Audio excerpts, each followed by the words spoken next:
Hey, fellow tennis nerds, I hope all is well. I'm back at one of your favorite courts, according to the comments, at the Hilton Hotel in Malta, St. Julian's. Been here for a few days, meeting family, friends, and all that stuff before going back to Spain. Today's podcast is with Nikola Aracic, a really nice guy, very knowledgeable about tennis, a great tennis coach. Really enjoyed the conversation. We've also been talking on the phone, like outside the podcast, so we started to know each other pretty well, which is nice. It gets a better flow in the conversation.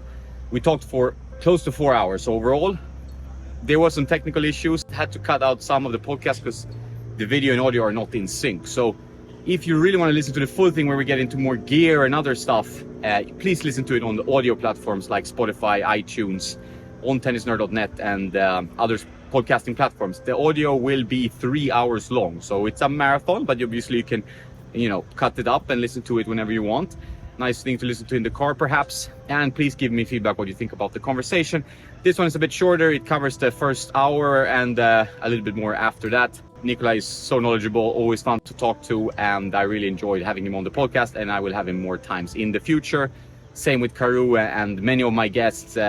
Doing the podcast with fellow tennis nerds have been a huge privilege, and I intend to keep doing it. So if you really like it, please subscribe and support whatever way you can. And if you want exclusive content for Tennis Nerd members, check out the Patreon. I will put the link in the description. But that's enough bullshit for today.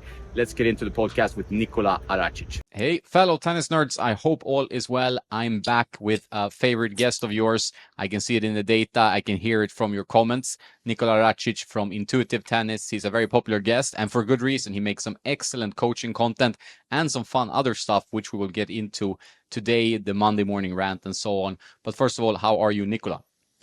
I'm doing great. Thank you, Jonas, for having me on for the third time, because last time I was on with you, we had horrible construction noise in the apartment next to me, and with the stop the podcast, it was just too difficult to concentrate. So I'm hoping that there's no noise today because they're still not done. They're still doing construction. But I don't hear anything. I think we're going to be good. And if not, we're going to power through this time. Fingers crossed. Yeah, that's good. I like your spirit. That's the spirit of a tennis player, right? We're powering through. You Absolutely. have to go through the challenges. Yes, the mental challenges. You just got to figure out a way how to get through it. Yeah. So I was doing in the intro, I said about your Monday morning rant, which I'm a big fan of Bill Burr and many other comedians, of course, but it's about like a fun rant. And what was this Monday rant? Because we're in US Open week. Let me think. Now you stumped me already. Let's see. Hold on. I make so much content. I make daily content. Let me think. What was the? I know. What was it? Tell me, because I actually don't. The predictions US Open and the farewell to Saucony Isner. Actually, that wasn't a rant. See that, because I released that on a Sunday, I think. So that actually wasn't a rant. It was just predictions. But the one before that was, I think, when I talked about equal prize money.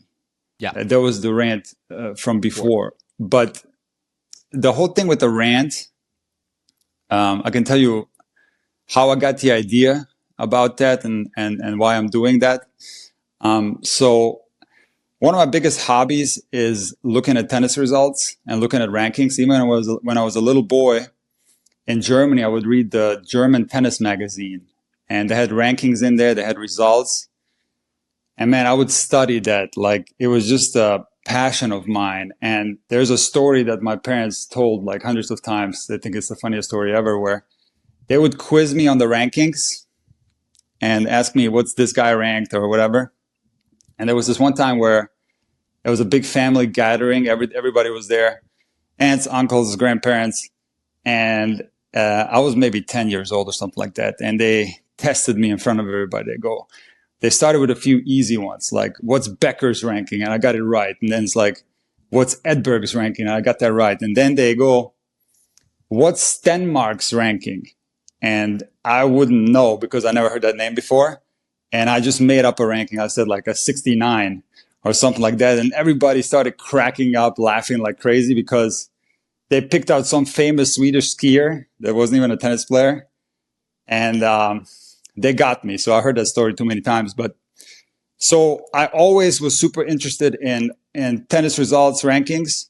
And then when the internet came about, I started doing this daily ritual of looking at futures on both men and women. I started looking at the challenger level or the women's ITF, like the 100,000, 50,000 tournaments. And I started looking at the WTA and ATP tournaments on a daily basis and looking at the results all the way from the qualies, the main draw. And it's something that I've always done. And I do it to this day. And I can go super deep into it and spend like hours just looking at results. And it's actually very valuable because I think results can tell you a lot about a player. It can give you a lot of insight into a player, maybe more so than a rating or a ranking, because you can estimate the current form. And if you look at the results, you get a pretty accurate level of the player in your head. And so, for example, I'll just give you an example. Like recently I was like just scrolling through results and all of a sudden I saw the name Robin Haase in the qualies somewhere. And I'm like, wow, wait a second. I thought this guy was retired. You know, the Dutch guy, Robin Haase. Yeah. A tour player for many years. And I started looking, I didn't know he was still on tour because he's older. He's almost 40. And I started looking at his results this year. And then I started looking at his results from last year. So I can kind of fall into a rabbit hole that way and spend a lot of time doing that. And so I have a lot of opinions in my head, just like conversations with myself as I'm looking at these results. And I thought, you know what, like, why don't I like just talk about this publicly? And that's how the idea started about Monday Morning Rants. And when I first started, it was basically, I didn't want to bore people with challenger results, but I wanted to go through like all the WTA tournaments and all the ATP tournaments and talk about the draws in each tournament. And that's what I did in the very beginning of the Monday Morning Rant. And the reception wasn't great. You know, I didn't really do that well. And I was talking to my mom, who's like my biggest coach when it comes to YouTube. My mom and my daughter, I always ask them, you know, if I'm doing something that I'm unsure if it's working, I ask them what they think about it. So my mom had this idea.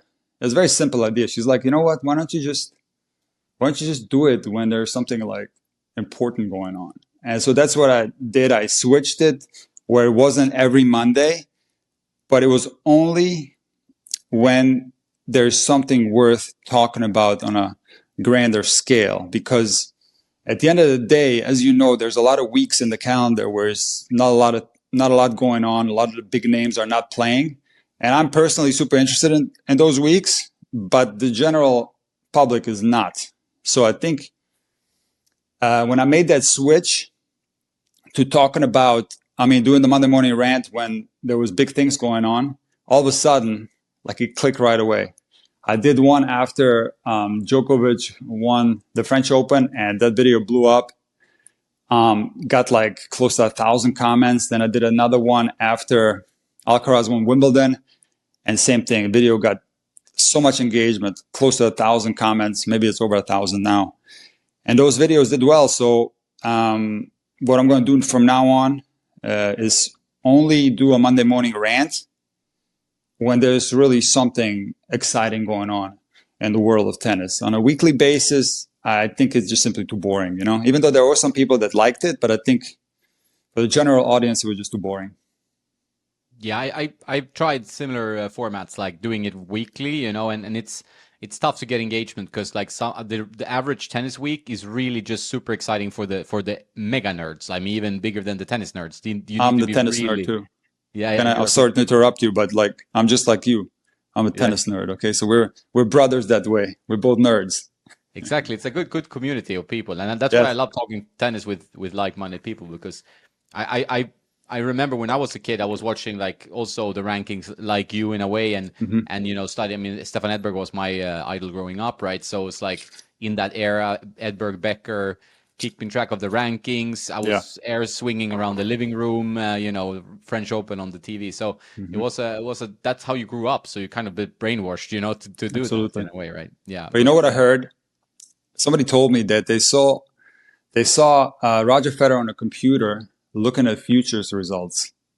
Going a few years back when Federer was still like in the top 5, somebody saw him. He was checking out futures results. So this is like a thing that's just fun, you know. It's just fun to see what's going on in the tennis world, in the let's call it professional tennis world. It's just, I think a lot of people do that actually. So Yeah, and I think there's a point to it. I also start to understand like how important that is for the players as well. Like a lot of the pro players, they keep track like who's coming from like below, who is doing well, like yes, in the same kind of category of player, whether it's top 10 or top 100 or top 1,000, you know? So it's like they want to keep up to date also. Like, what is this guy doing? How is he playing? Partly because it helps them if they have a match against them, but it's also because they're curious and they love tennis, right? Most players really love tennis overall, I would say. well, I agree with you 100%. But like I said earlier, to me, it's the most revealing thing about the player, and that is the results. A lot more revealing than ratings and to some extent even rankings. The results show the momentum of a player. So I remember a few years back, this player called Carreno Busta. You know him, right? Spanish guy. The guy was exploding through the future circuit, like winning one future after another.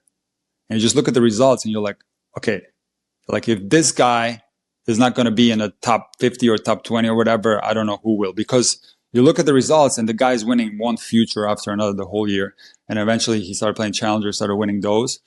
Very similar with Davydenko back in the day, who Davydenko grew up in the same state in Germany where I grew up, in Westfalen. And he played a lot of the tournaments that I played. And there was several occasions where I almost played against him. I was like one match away, ended up losing, and then almost I wish I would have played against him because he was like one of the most unbelievable players that I've ever seen.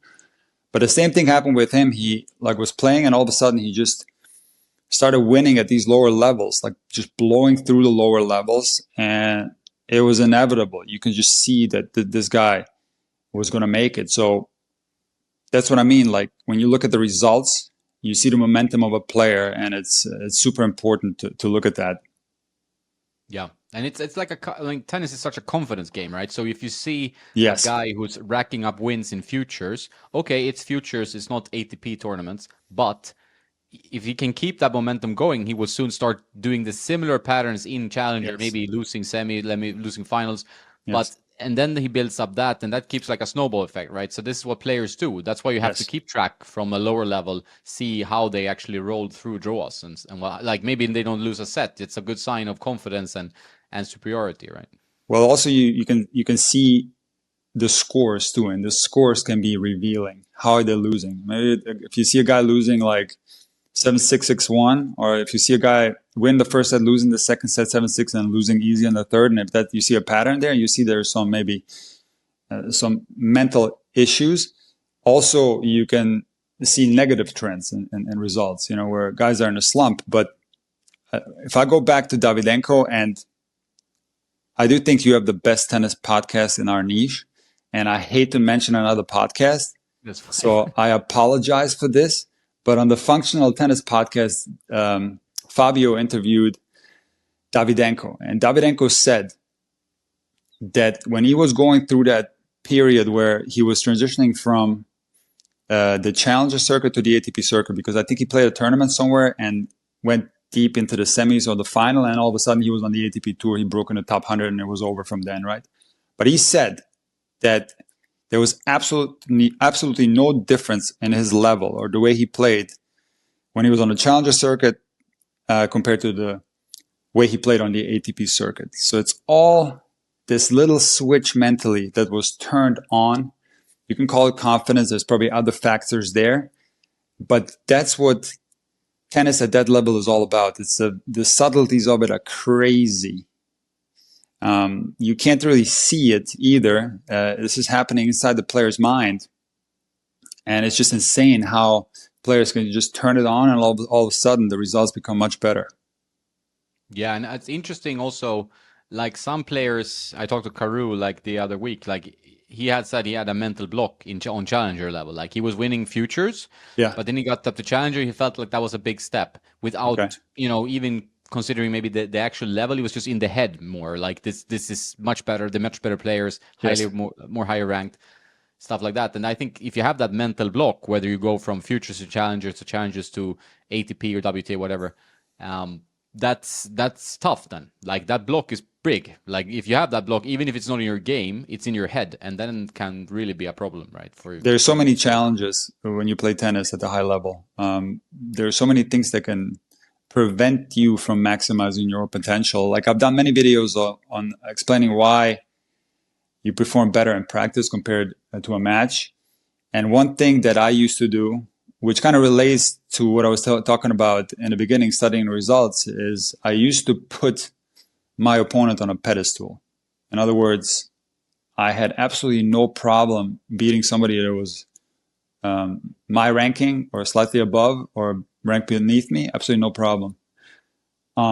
But if somebody was ranked a lot higher, let's say somebody was ranked like top 50 in Germany or top 100 in Germany in the men's rankings, I'd put that person on a pedestal and I would psych myself out and end up losing because of it. Now, the super weird thing would be that I would beat players, for example, who were ranked the same as me on many occasions. And then a few years later, you see that player like in the top 300 in the world. So I do think there is a downside to a player studying results too much and putting opponents' level above yours based on that, based on rankings or ratings or whatever it may be. I think it could be a big mental trap, and that is overestimating your opponent. And I kind of stopped doing that when I went to college. Mel Purcell, my coach, he also used to play on tour. He really talked to me about that problem because I did tell him about that, and he helped me a lot where I didn't care anymore, you know. I just took the actual match in present time and I didn't care what happened before so much. I didn't care about the previous results. I stopped worrying about that, and that helped me tremendously, and I was able to beat some really high-ranked players. So I wish I had that mindset early on when I had, you know, a lot of chances in juniors and stuff like that, because if you talk about the mental game, you was talking about Carew, all players have certain mental blocks that you have to try to overcome somehow. You have to really work on them, identify them, and try to get rid of them. Otherwise, it's going to be tough to maximize your potential, you know? Yeah, I've sent out a newsletter, I think it was yesterday, about I played a recent tournament. I haven't played a tournament in like 3 months, you know, so I played an open, and there were some like, you know, the top seed was 150 in the world 3 years ago, you know, so it was a high level tournament. And 150 ATP. Yeah. What was his name? Enrique Lopez, Kike Lopez. He won the Challengers 2019. Yeah, good player. That sounds familiar. That sounds familiar. Beat Kyrgios not so long ago. But wow! And this guy was in the tournament that you played. Yes. Yeah, well, what kind of tournament was this? Was it prize money? This is like a prize money open Marbella here in Spain. See what I mean? This is the European. This is what I keep telling people. The level of play in Europe and the prize money tour is unbelievable. And then the club system is so high. But sorry to interrupt you. Keep going. Yeah, no. But and so he was playing. There were the best guys in the region, and there was a guy who is, I think, 900 now.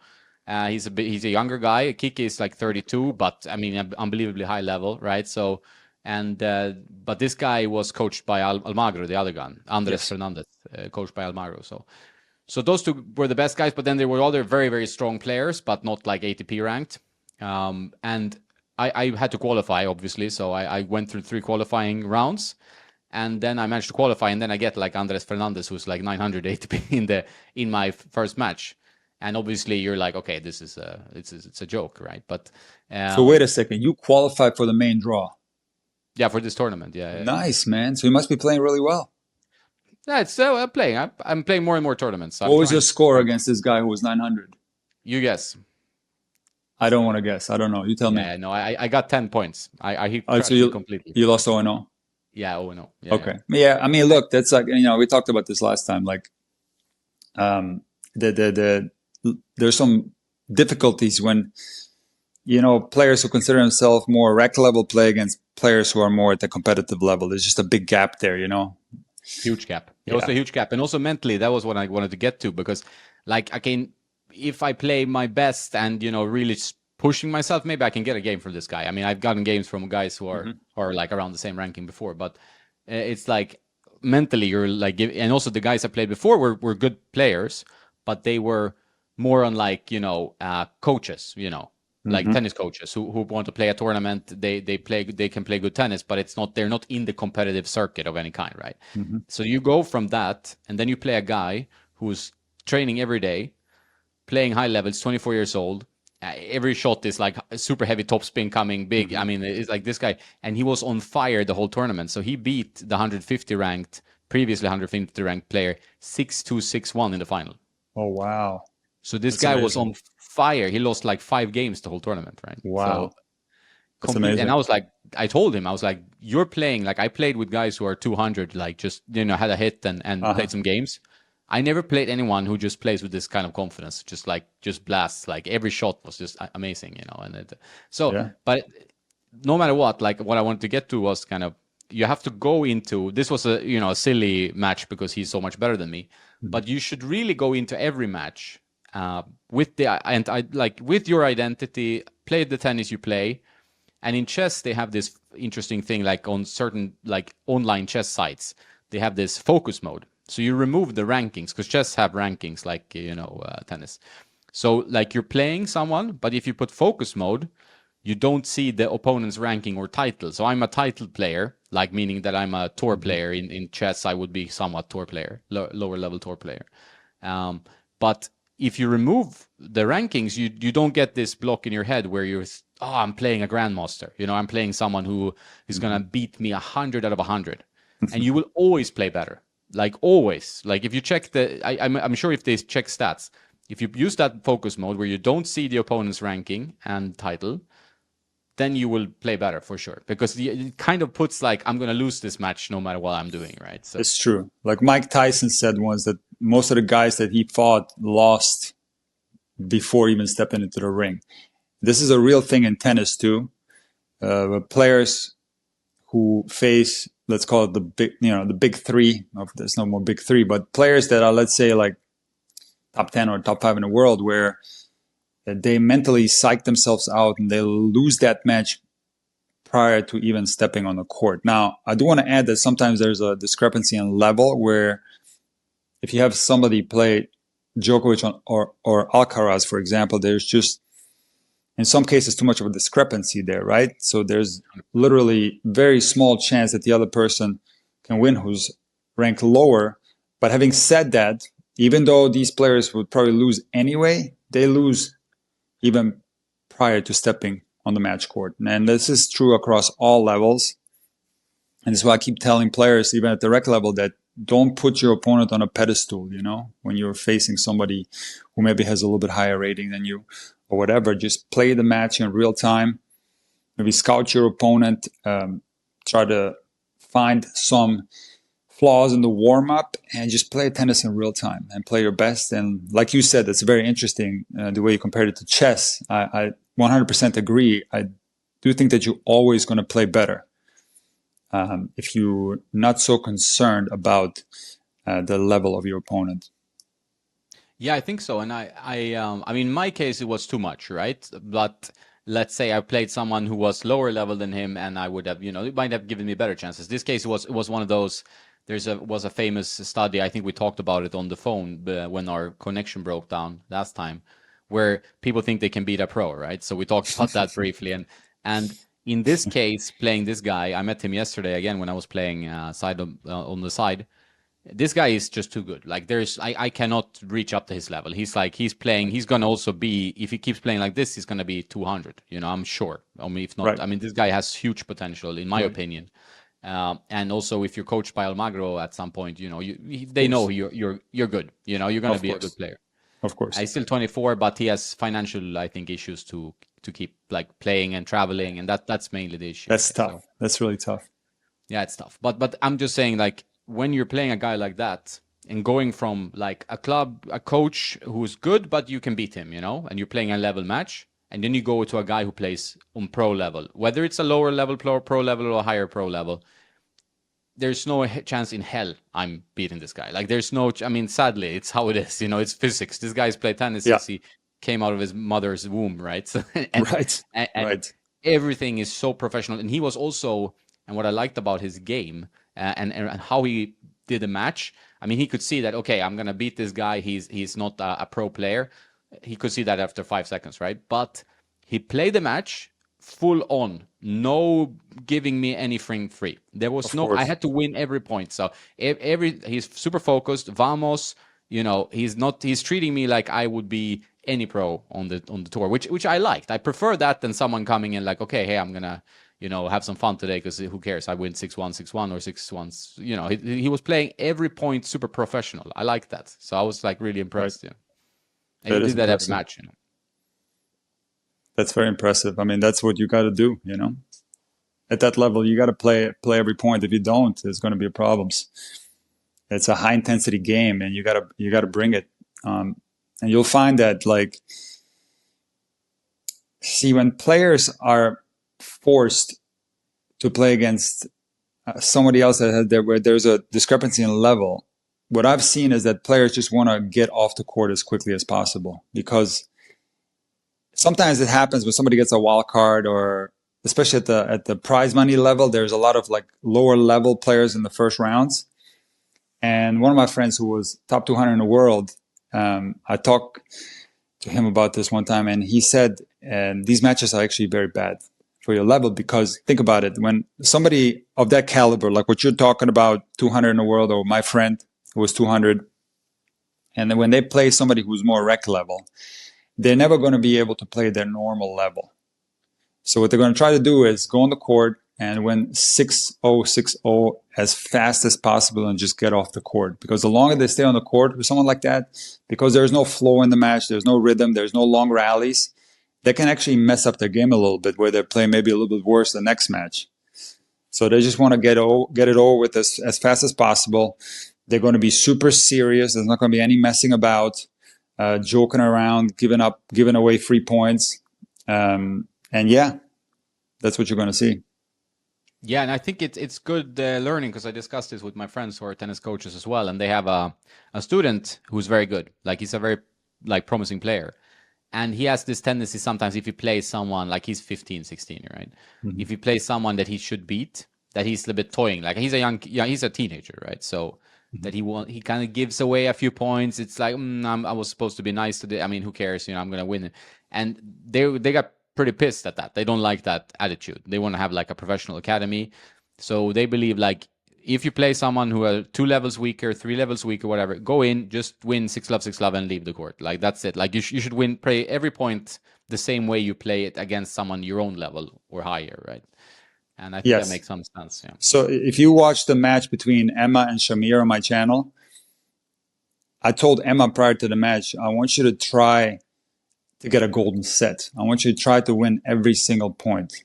And so that in itself is going to give you a little bit of pressure. It's going to give you some mental hurdles to overcome, because if you go into a match like that wanting to win 0-0 and wanting to win every single point, you're going to get a little bit pressure, actually. Even though, if you don't go in there with pressure, you might win 0-0, but you also might win 1-on-1, right? But if you go into that match with the goal of not losing points, you're going to feel a little bit of tension because of the pressure that you created for yourself. And now this type of match can be a little bit more valuable. And that's what she did. She played Shamir, and she, I think, lost a total of like 10 points or something like that. She won 8-0. So in that aspect, it was a little bit of a benefit to her. But like I said, generally speaking, those type of matches for the good player are actually not good for them. The best thing, really generally speaking, in tennis, if you play players who are around your level, where the discrepancy is not so big. Anytime you have a huge discrepancy in level, whether you're playing somebody that's much better than you or much worse than you, the level of the match is going to be very poor. In other words, there's not going to be a lot of rhythm, not going to be a lot of rallies. So the level is going to be poor, and you're not going to benefit so much from that. But when you play somebody that's closer to your level, from a mental standpoint, there's going to be a lot more pressure, because usually when you play somebody where the outcome is very predictable, there's going to be less pressure, right? But when you play someone where the outcome is unpredictable, you're going to feel more pressure. So you're going to work on your mental game. And also generally the level of the match will be better when you play somebody closer to your level. So a lot of people always ask me, Nick, what type of opponent should I play? And people often want to play players who are better than them. That's generally true for across any levels. Junior level, recreational level.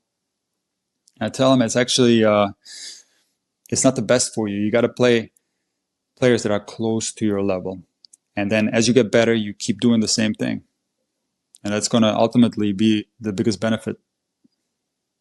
Yeah, I think that is the whole importance with like your NTRP system, where you have tournament, like you have a league, like NTRP 4.5 or whatever. Like you should play players within your NTRP, your level, your UTR, because I agree. Like if you're playing someone much better, you're not going to get many points.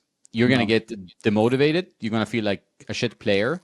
There's no good coming out of it. Like I mean, in my opinion, zero good. Like it's not. It could be fun. Like okay, hey, this guy is so good. Like if you play someone who's 200 in the world, it's fun to know how good they are because they are incredibly good, right? And serve, everything is good.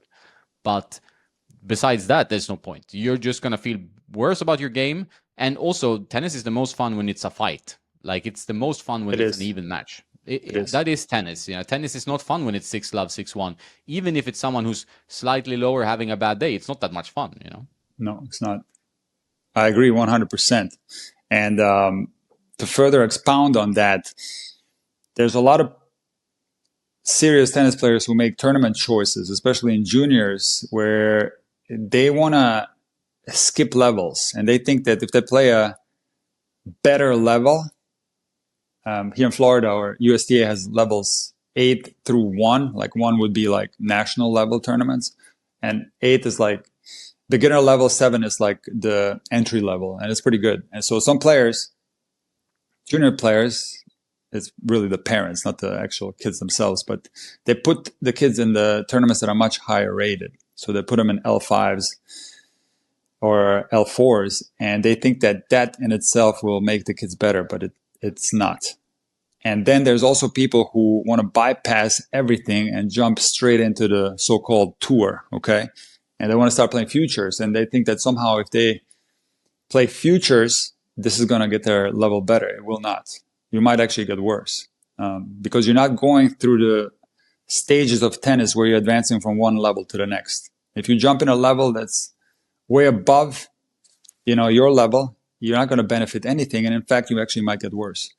So that's something that's important to know, that you have to go step by step. I always talk about step by step, but even within tournament choices, you have to go step by step. If you're playing tournaments and you're losing first round, you're not never winning any sets, you're simply playing a level that's too high. You're not going to benefit anything. You're going to continue to lose. So you got to go down a level and then go from there. I can give you an example that a lot of the viewers are going to resonate with, because there was one player that I was coaching who tried to play men's open tournaments here in Florida. These are like prize money tournaments, and they're pretty strong. They're not as strong as the tournaments in Europe, but they're pretty strong. You sometimes get D1 college players. You get some players that have ATP points. Very competitive. And this player was playing these tournaments and losing first round every time. So I suggested, you know what? Let's go to the rec level. I want to see you win 5.0 tournaments. I want you to win 3 of those. When you win 3 of those, you go back to playing men's open. And you started playing 5-0s, started losing in the 5-0s. So I said, listen, I want you to win 3 4-5s tournaments. And then when he started playing the 4-5s, he ended up winning a lot of matches. And I don't think he won 3 of them, but he did win some tournaments. And then we advanced back to the 5.0 level. So I think it's important to check yourself. Where are you level-wise, to be honest with yourself, and then go step by step. You got to prove yourself in a game of tennis. Yeah, I 100% agree. I think it's good to be in that spot where if you're playing a 4-5 tournament, which is like high level of tennis comparative to all tennis players in the world. Like, I mean, Right. if you're talking, 5-5, 6-0, it's the 1 percentile of tennis, right? So Right, that's like true. all players, right? Right. But 4-5 is kind of like a, pretty good intermediate player or something. I don't know what it would call Yeah, it. exactly. That you need to then win almost every match, I feel like, before you feel like that you can move up a level. I think you should just, okay, I'm playing at 4-5, I'm winning every match. Like, then you're ready. You go ahead. Like, I Exactly. really feel like that's how it should be. And then you go to 5-0, then you should be winning every match, then you're a 5-5. You know, you can't be like, hey, I'm struggling around in a level, and you can be on the lower part of that level and struggle around, but you to move up a level, you really need to show dominance on that level. I feel like so otherwise you're not Absolutely. really ready, right? But I don't know what it is with some people, and I have so many examples. I mean, some of them I probably shouldn't tell these stories because there could be some trouble if these people are listening. But I have so many examples of people that don't win at the 4.5 level, okay, NTRP. They don't win there. They lose plenty of matches, okay, but yet they decide to go play on the Pro Tour Futures. Yeah, You know, that's a because lot. some people, they I don't know what it is. I really have no explanation. Maybe it's delusional, but it doesn't work. That's the results in nothing. You just go there and you start losing, and then after a year or two, you're done with it, and you probably don't play tennis ever again. You're sick of it, so it's not fun, you know. But I think some people just like the idea of, you know, I guess they in their head they think they're playing pro tennis simply by entering these tournaments, you know. Because for people that don't know, anybody can enter futures tournament qualies. You know, if the draw is full, you might not get in, but if there's spots in the draw, anybody can get in. You know, Yeah. anybody, any No, age, yeah. So um, that's maybe something that should change. But then again, you don't want to like prevent somebody from having the ability to go up in the ranks, but it's just too many experiences that I've seen. Maybe it's the fact that I live in Southeast Florida, which is kind of a crazy tennis place anyway. But there are so many of these people who were like played on the so-called tour. You know, it's insane. yeah, it And makes it's little sense. I don't know why you would want to push yourself into situations where you lose. Like well, that's not fun. You know, it's fun if you fight and it's an like if you give your all and you lose a tight match. Okay, it yes, hurts, but you suck it hmm up. That's part of right. tennis. You're a fighter. You enjoyed it, whether it's hmm a 3-5, 4-5, 5-5 level doesn't matter. right. But to go and lose and get one game, or at even not even that sometimes, like that's pointless, completely pointless, in my opinion. Like it's Well, it has to be logical. Like I get a lot of parents that call me and ask me for advice about their kids, and this is just a little bit of a different situation where people think that if they move to Florida with their kids, that this is going to be somehow a magical formula for the kids to become really good at tennis, and it never is. So when it comes to that, as far as going to academies and stuff like that, it's really unnecessary if you are at a tennis club where there are kids who are better than your kid, right? So if you are at a club where, unless your kid is dominating, there's absolutely no point in going anywhere else. And if your kid is dominating, then maybe like go to like a local academy.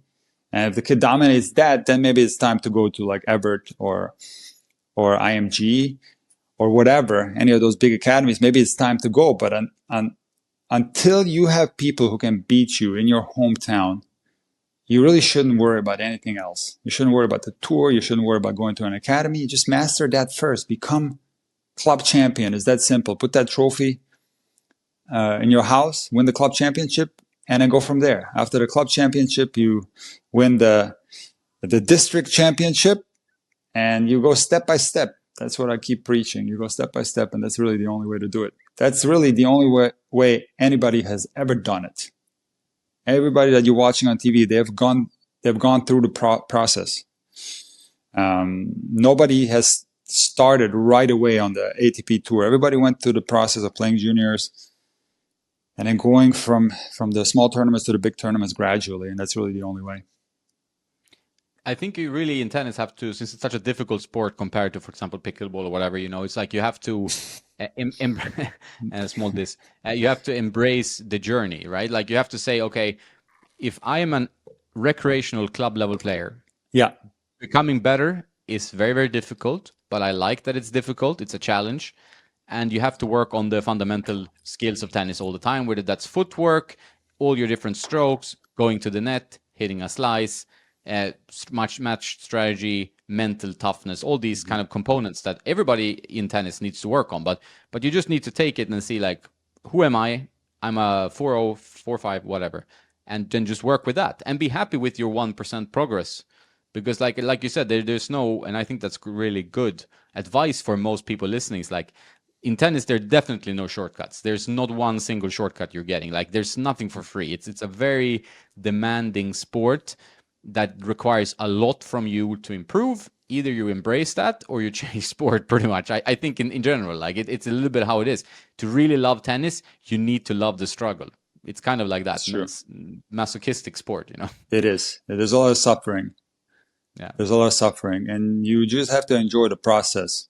And if you're in love with the idea of hitting the tennis ball, it's going to come natural to you. You're going to embrace it. You're going to love it. You're going to be passionate about it. And it's going to be a lifetime sport. It can be very, very addictive. You know, the idea of getting better or the idea of winning matches, there's no better feeling in the world than winning a match where you didn't think you were going to win prior to going into the match, where the outcome was 50-50, or maybe you beat somebody that was better than you, and you fight hard, you play that match, you end up winning. That feeling is so incredible. People get addicted to that feeling, and they want to keep going. And it never really dies, that feeling. And I don't care what tennis player you talk to, everybody still somewhere in their head still has that desire to play and get that feeling of winning, or the feeling of when you're in a match, when you know you're about to win, you know, when you can just feel it. And it's such an addictive thing that you want to do that for as long as possible. And I see the passion in the players. For example, Emma, who I feature on my channel, she didn't play for many years, and she always had that hunger inside, and now she decided to give it another try. You see it on tour with players like Svitolina or Wozniacki who have come back. And did I hear right that Carew is going back on tour? Is that true? Yeah, he's actually playing a futures right now. He's in the quarterfinals against first seed now. I think tomorrow, next match. So you see that, like, that desire to compete, play, and to win, it's always there, you know? Yeah. So that to me is the beauty of tennis, because it's an individual sport. If you can find that, if you can fall in love with that, you will play tennis your whole life. Like, I love the idea of hitting the tennis ball and working hard and grinding out there. Like, I start every day by hitting some tennis balls. I drop my daughter off at school. I go to a wall and I do like a hardcore wall session for 20 minutes. I hit against the wall like a maniac, and it just makes me feel good. I don't know. I love it. I never want to give that up. As long as my body is still somewhat okay, if I can do it, I'll continue doing this for the rest of my life. So can you teach this to other people? I don't think so. I don't think I can instill this passion into anyone. I'm sure I can motivate people with my videos or with my coaching. In person, I can motivate people to work hard, but can I instill a passion into someone? I do think the passion has to come from within. It has to be found by each individual person. So that part is a little bit tough, but yeah, tennis is really, it's a beautiful thing, man. It's a beautiful sport. Yeah, I think so. That's why we're here. I mean, like, it's a joint passion, and it's a strong passion, and you want that passion to spread and to grow. I think that is like the main purpose of what we're doing in a way. Well, at least a very broad goal. But as you said, like, you can't force someone to feel the way you feel. Like, I always feel my best in my life when I'm playing tennis. Like, I always feel really good after, before, during I'm playing tennis. Matches can be tough. Like, I do, that is a bit of you have to push yourself to play matches, because it's going to be a nervousness. You're going to be a little bit iffy if you lose. You're going to be happy if you win. It's a sacrifice. You need to get into it. Sometimes you're in the mood for it, sometimes you're not. But I think, like I wrote in my newsletter, like, playing matches is so important to enjoy tennis even more. I think, like, it's to grow that tennis. Like, you can enjoy just hitting the ball, but I think match play is when tennis really is at everything. Like, you get tennis in full stereo, right? Well, it's the ultimate test of your abilities. So you can practice the technique as much as you want. The actual match is going to be the ultimate test of your abilities. So I do think the matches are incredibly important, but there are some people who either they don't like to compete or they don't care to compete. But I have seen some people who just simply like hitting the tennis ball. For example, a lot of people know Anna from my channel, who's currently recovering from foot surgery that she sustained during dancing, but she doesn't care one bit about playing matches.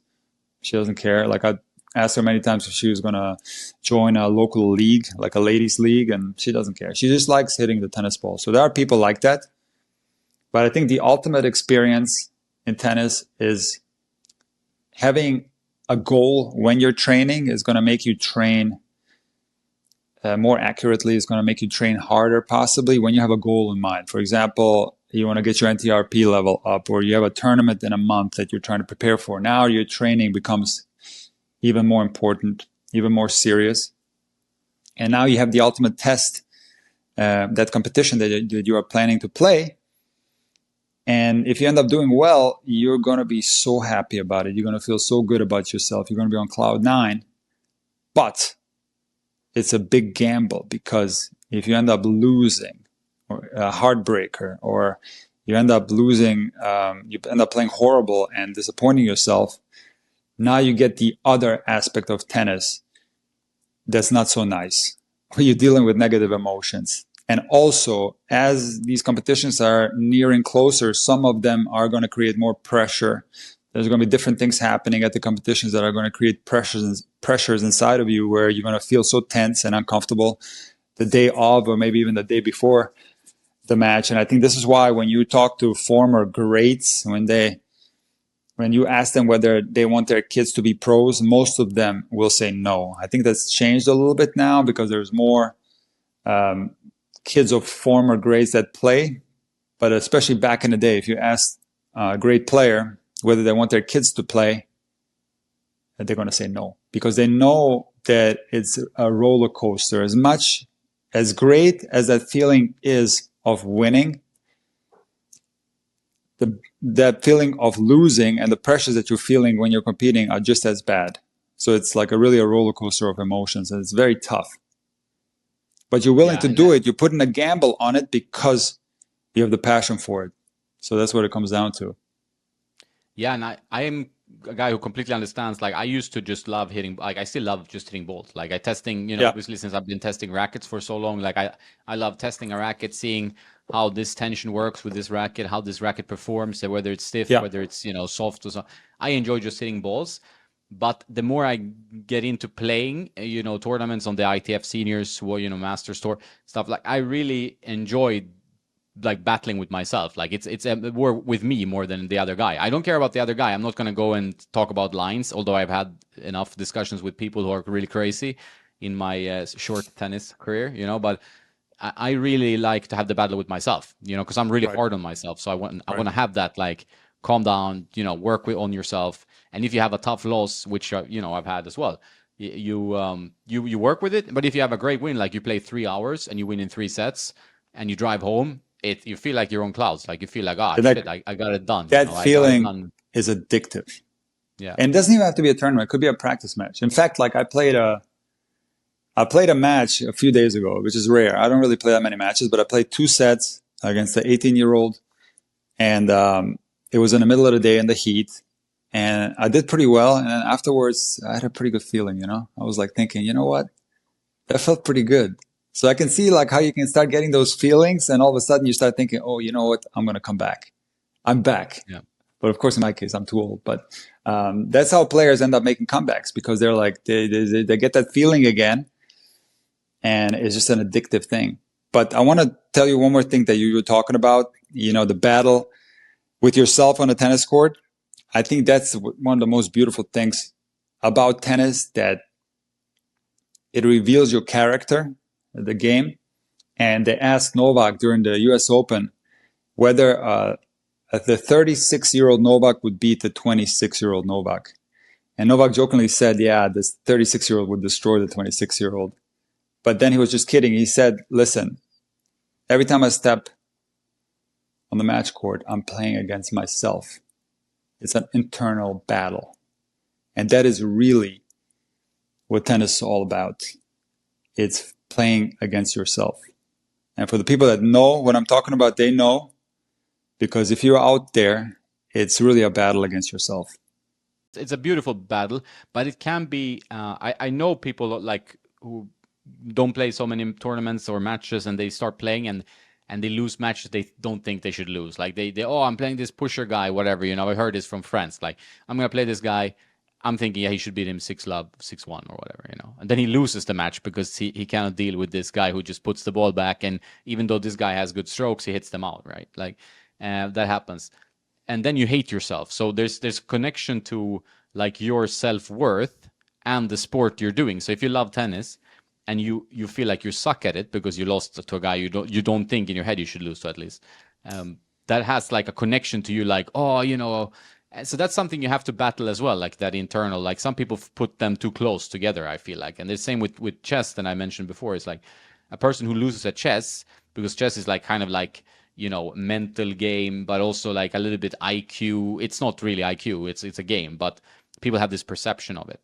Then they feel like, oh, I'm a more stupid person, or I'm a less valuable person because I lost to this guy. And that's something you have to get rid of to really enjoy the competition. And you really have to see it. And I think Novak put it really well. What you said is that it's a game against you. You don't worry about the other guy. Don't worry about the crowd if there's crowds. Worry about how you feeling, what you can improve. And if you lose, you just try to improve next time, like to win that battle against yourself next time. But I want to just kind of expand on that, because Novak also said during the grass court season that a lot of these mental things in tennis is easier said than done.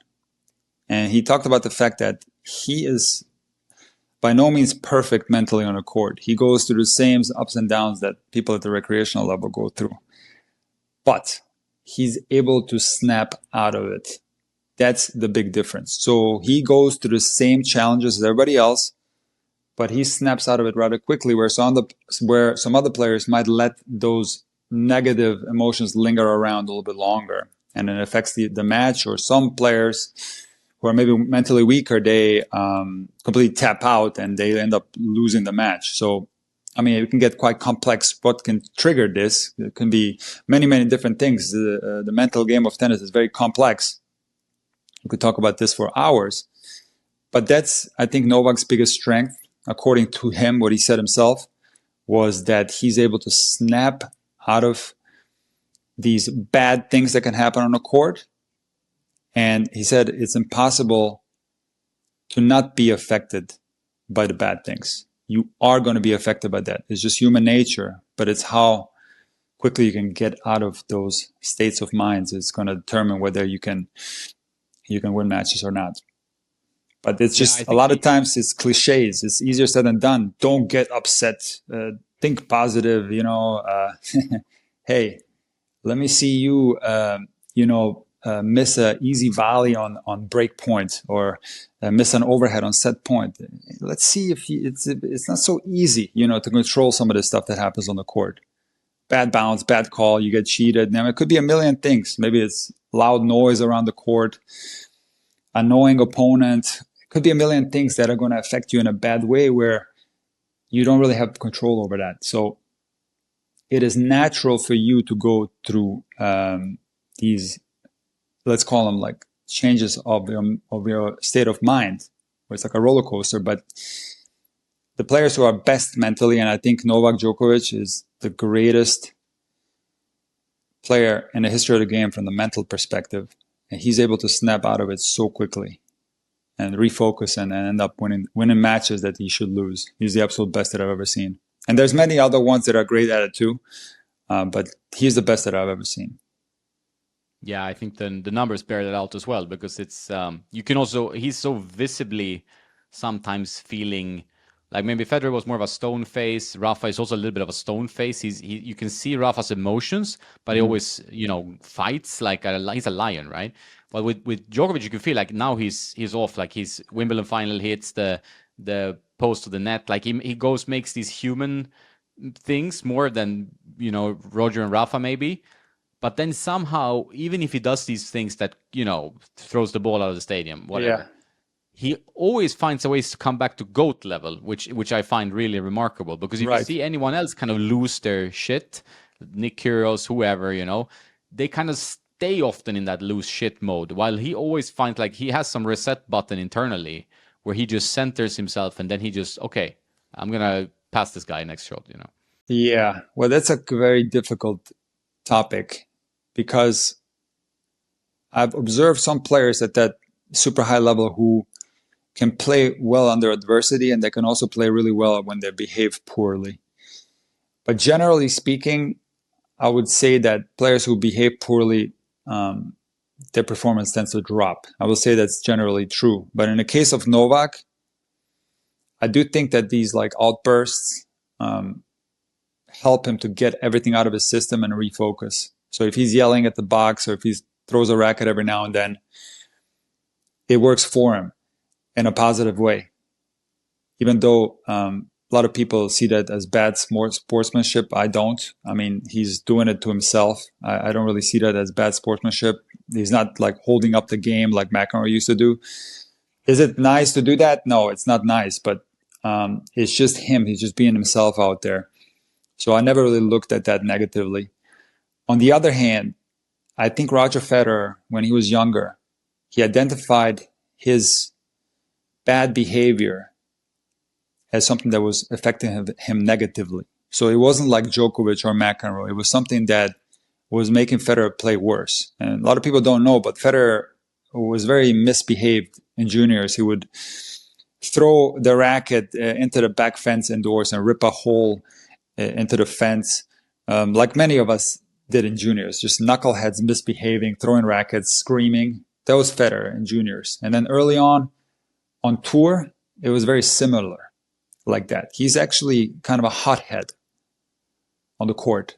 But I think he either identified this himself or a coach identified this as something that was holding him back. And then he completely flipped it around and became like Stefan Edberg out there, beat Sampras, completely emotionless, stoic. And I think that worked in his favor. So when it comes to answering that question, there's no right or wrong. It has to fit the personality traits of a player. Every player is going to have to figure out their behavior on the court and these emotional outbursts, whether they're, holding them back or they're benefiting them. However, if you ask me as a coach, I think that generally speaking, the players that can play well under adversity, they're in a minority. I think someone like a Kyrgios also, a lot of people don't realize that, but he plays his best tennis under adversity, actually. If you really look at the matches, if you study it, he plays really well under adversity. It's definitely something that he thrives under. And players like that are rare. Most players, when they get angry, they start falling apart. Yeah, I think depends very much like you said. I think for Novak, he needs to get it out of the system because it like boils up and he knows that I need to release this so I can refocus. And for some players, that burst becomes like more and more negative. They can't seem to stop. It's like an avalanche. Like they can't seem to stop it. It's just going down, down, down. It escalates. They lose more and more of their mind, right? Yes. And he has found a way to stop that. For Federer, maybe it was just like, okay, stone face, all in. Yes. Rafa seems to have this magic, just like no matter what, I'm gonna play the next point the same way I played the previous point, same way I played the previous point. I don't know where he learned. I mean, obviously with Tony, but that he seems to handle it a bit differently, Rafa. But you think if I compare Nadal to Federer, I think Nadal is a lot more expressive when he's not doing well. A lot more. Now, he doesn't throw his racket because of the respect for the game, and my hat is off to him for that. I really like that about Nadal.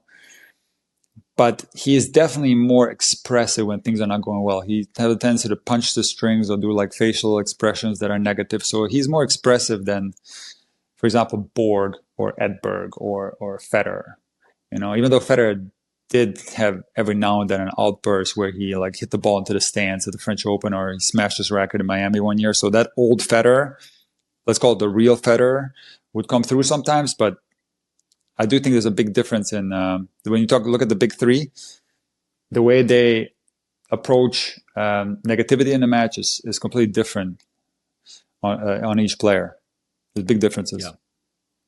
I think you need to like have a really good idea of yourself to really integrate these things. I mean, you can learn from all the top guys, of course, but when you're playing your own matches, for example, you need to have an idea of what are you doing in a match, for example? Are you getting too negative in on yourself and then you're losing the set 6-love?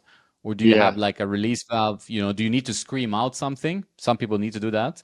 Hmm. And some people can do the stoic, but it's stoic seems to be the toughest one, right? What are you doing when you're playing a match? Are you a Well, crazy guy or a stoic? that's a great question. So I can catch myself when I'm performing at my worst, and that is when I'm playing with low intensity. So if I'm playing out there, I'm not grunting and there's no intensity, I'm just going through my motions. This is when I play my absolute worst tennis. But when I'm engaged and when I'm playing with high intensity, that also might include me like maybe exploding every now and then and ripping the ball into the fence. Or I don't really throw rackets because I always play with old rackets and I can't afford to throw them because they're hard to come by. And they don't even have them on eBay. So I don't throw rackets for a long, long time because of that. But yeah, for me, the important thing in my game that I'm in the battle mentally, that I'm right there fighting 100%. If I feel myself with low intensity, this is where I'm at my worst. So if the high intensity includes some negativity on the court, and I put a lot of my matches on YouTube, where some people were seeing this as negative, the way I was behaving because I was mic'd up. But for me personally, when I'm like that, when I'm engaged, when I'm like high intensity, and even maybe there's some negative self-talk every now and then, this is when I'm usually at my best, me personally. So the key for me is to find that battle inside me where I want to give it my 100%. Yeah, I think that makes sense. I'm similar. Like I do the stoic, but I feel like unless I'm playing someone much weaker, that I sometimes play much less good, right? Like I mean, I play worse when I'm stoic, but like just not caring too much about the point, not showing anything. Yeah. But when I'm like, the moaning is a good idea. Like when you're groaning a bit, when you're grunting, you're just active. Listen, it Like becomes natural, yeah, you but know? but also like yeah, not fake and annoying the Yeah. opponent. Like but Right. it's like when you put your intensity higher, it's not that easy for me. It doesn't come always naturally. I have to be like mindful of it. Like okay, like because I play like a lot better when I'm more intense. Footwork goes up, everything starts being more active. But then it's sometimes you go on a match and you're like just not there. You're like mentally checked out a bit. You're like just Yes. going through the motions. That's very dangerous, I think, because you're not enjoying it either, right? This is where it gets tricky from a coaching perspective because I cannot make a generalization based on how I perform best on the court, or anybody else for that matter. You can't say, okay, you behave like Djokovic or you behave like Federer. This is going to be the key to you doing well. It's very individual, depending on your personality traits, and you have to, as a coach, observe to see how a player performs best. This is one of the most important aspects of coaching. My dad used to say he could look at me on the court and know what score it was. He could just look at me, at my body language, my posture on the court, and he knew whether I was winning or losing. And I'm telling you, he was 100% accurate with that. He always said that to me. So that is important, in coaching. It gets very nuanced that way. It's kind of difficult because, again, everybody's going to be different and everybody's going to perform differently. And what works for me or what works for Federer or Nadal is not necessarily going to work for other people. Most recreational players struggle with something, and like I think the things are usually quite like there's the fundamentals, right? And that's usually what we all struggle with. I struggle with Yeah. whoever, right? So who are they for? Like, what is the level kind of thing? Like, could I go use your courses? How does it work? Well, I have different products that I sell outside of YouTube. So on my website, intuitivetennis.com, you'll see courses where you can learn a stroke in its entirety, in chronological order. So it really could be for anyone. It could be for even a high level player where, maybe you have issues with your take back or your toss or your loading position or your contact point, or so you can use that to improve, or recalibrate each part of whatever stroke there is. I have a course on every stroke. So it's the courses in itself can be for anyone who's willing to work on their technique because they're very detailed, they're very in depth, and they're laid out in a chronological order, very easy to understand. So that's a course. But I also have a membership site, and on this membership site, a lot of people don't understand the distinction between the membership site and the courses, because there are actually courses on my membership site as well. Oh, okay. Yeah. So the membership site has a lot of features, and I initially designed it kind of like my own version of Patreon, where I was gonna have like some bonus content and some of my YouTube videos like ad free. That was the initial idea. But now is morphed into something really crazy where I have so much value that I'm giving away for like a very low monthly membership price, very low. It's like less than a Netflix membership per month, and there's even a 7-day free trial. And within that, you get access to like my entire catalog of videos. Okay, and you also get a lot of courses that are very specific. For example, and I kind of shouldn't call these courses, because the way my membership site is set up is very much set up like Netflix. So we can call it more like collections of videos. So I'll just give you a few examples of what kind of videos are on there. For example, there's one collection of videos that's titled Problems at the Rec Level. And I have featured some of these videos, these type of videos on my YouTube channel.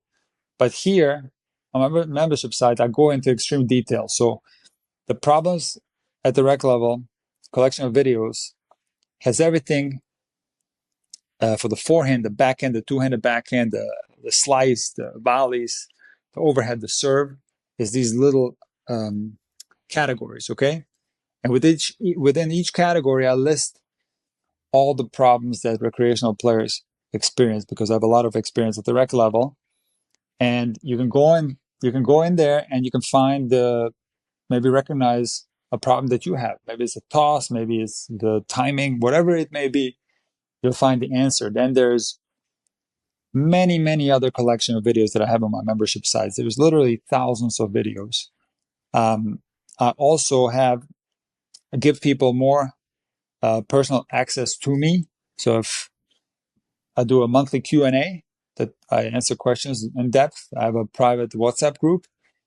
I also give people the opportunity to get discounts on my private coaching. So if you are an active member of my membership site, you automatically get $100 off on a private lesson. And you also can get discounts on other forms of coaching. And there's other benefits of the website, such as, you get my entire YouTube catalog ad free, and you also get access to unlisted, deleted videos on YouTube. And also, because I record so much in advance, months in advance, you get access to my unreleased videos that are going to be coming out in the future on YouTube. So on top of all that, you also get courses like, for example, the Swing Path Mastermind, Roll of the Wrist, Style versus Fundamentals are courses that are inside of the membership that you get access to. So it's something that I'm building, because the intuitive stroke courses that I've done, I pretty much completed the series. So I have all those courses already done, and those are separate because they're separate from the membership site. But the membership site is something that I'm going to be focusing on in the future. I want this to be something that can be quite amazing, because it's basically can encompass everything that I'm trying to teach you about the game of tennis, like limitless information to get you better, and on top of that, access to me that you might not have in my YouTube channel or Instagram or whatever. So I don't do that much marketing for it, but if you're interested, go to intuitivetennis.com and check out the 7-day free trial. It's something that has gotten a lot better over the years, and something that I'm going to continue to build over in the near future. I like the membership sites. I think it's fun to work with. I like the subscription model, because it's a set money you pay. So you like, if you're paying $10, $15, whatever, $5, you know what you have to pay, the expenditure. You get a 7-day free trial. I do the same with my Patreon. I actually like the Patreon because you're building a community. Patreon as a platform, I don't know. I mean, I haven't tried any other platforms, but I like having the membership site. I think it works. You can give more of yourself. Like I have chat function. Like, I mean, you have a WhatsApp group. You get so much more value for your pretty small investment. It's true. That I think it's a great thing for people. I will definitely check it out because I think that's also one very good way to support your favorite creator, because it's not like a really expensive thing. It's like you're paying a few bucks a month, Right. and you're getting lots of free content, free access. You do. You and do get a lot of that. And I think, like, for me, like I subscribe to Netflix. I never watch Netflix. Is that right? Yeah. I don't really watch it either. So I could easily like remove that and rather subscribe to something else. And there's people Substacks and stuff now, so I think it's the right time to do it. And I will check it out. The thing is, like, what people ask me, like, why not just put all that on YouTube? Like, people don't realize that you don't have that much freedom on YouTube. Like, you can't just throw stuff there against the wall. Like, YouTube is very specific in what works or doesn't work. And if you start putting garbage out there and your views start to dip, they can like ruin your channel. Like, people don't realize how difficult it is to run a YouTube channel. So, for example, I have a documentary on my website where I gained weight on purpose and then lost weight in a 2-month span. And I recorded myself every day on what I ate and how I lost the weight. It was like a over an hour documentary. I can't put that on YouTube. Nobody's going to watch that. More like vlog style. So, like, I can do on my website whatever I want. I can put that up there. I can do like a video that's like a minute and a half. I can do a series of videos that are a minute and a half, blast them all out in one day, give them to the people in one day so they have them. I don't have that freedom on YouTube. You can't just do whatever you want, as you know, because the algorithm is very specific. And if you want to have success on YouTube and not kill your channel, you have to be smart. So that's why people, when they run their own content on their own sites, they have more freedom to do whatever they want, and I think that's great. Yeah, I'm the same. Like, so my Patreon is my notepad, so I'm completely raw and open and completely unedited. And if you want to see like these rackets might be revealed or the first impressions of something, I do that. Like, I feel like I can just write a blog piece, publish a video, put some images. While with YouTube, you really have to think about what you're putting out there. Like it's like you said, you put a lot of hours into a video and it totally tanks and it hurts your channel. So it's not really like that. It hurts a lot, man. Like, if you maybe one video won't do much, but if you start like doing bad content, this can have a really bad effect on your channel. Like, you can kill your channel. Like, if you start doing really bad numbers, because the algorithm is like, if somebody once said, it's like the algorithm is actually really dumb. Like, it's very simplistic. Like, okay, like, they don't care about this channel anymore. There's no more views. Let's not suggest it that much anymore. And now you're like, it creates a cycle. So I do think the YouTube is very difficult, and you have to be very careful with what you put out there. Yeah, 100%. I'm gonna let you go and pick up your daughter. It was always love talking to you, man. You're no problem. You're a source of wisdom and also a chill guy. Anytime. People really enjoy your podcast, so I think you're doing really good, and I'm your number one fan. There's a lot of tennis podcasts out there, and you're my number one. You're my favorite. Thanks, man. This is what I tune into you more than the other guys. I'll tell you that much. I appreciate that a lot. Yeah. Well, thanks, man. You're helping out. Sure. You take care, man. Have a nice one. You too. Say hi to your daughter and take care. Sure will. Take care. Bye-bye.